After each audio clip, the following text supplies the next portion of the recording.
Барлықтарыңызға сәлем, каналыма қош келдіңіздер. Менің есімім Тілек. Сіздермен бүгін үй жағдайында өте дәмді әрі тез дайындалатын донер дайындаймыз. Видеоны соңына дейін көріп, лайк басып, комментарий қалдыруды және каналға тіркелуді ұмытпаңыздар. Ең алдымен біз картошкамызды дайындап аламыз. Ол үшін картошкамызды ашып, жақсылап жуамыз және де видеодағыдай ұзын-ұзын қылып картошка фридің формасында турап аламыз.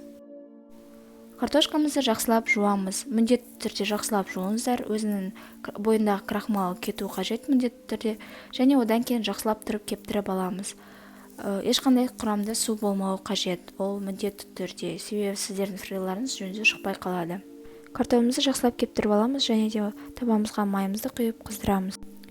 Әрі қарай картофелімізді кукуруз крахмалын араластырып, майға салып, жақсылап екі жағын қып-қызыл қылып қуырып аламыз. Әрі қарай етімізді дайындап аламыз. Сіздер кез келген етті алсаңыздар болады, мен тауық етін алдым. Оны осылай қылып турап аламыз және де тұзын, бұрышын, паприканы қызыл цветке енгізу үшін сүйіп, жақсылап 15-20 минутқа маринадтап қоямыз.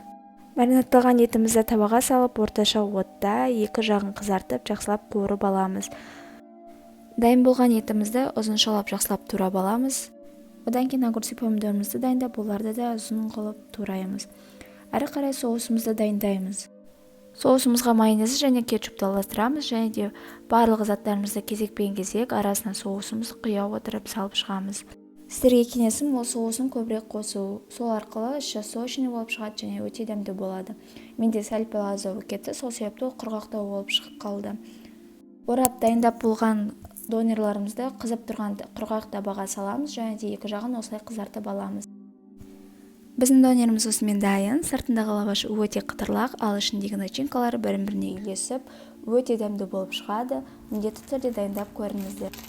Видеоның соңына дейін көргендеріңізге рахмет. Лайк басып, комментарий қалдырды және подписка жасауды ұмытпаңыздар.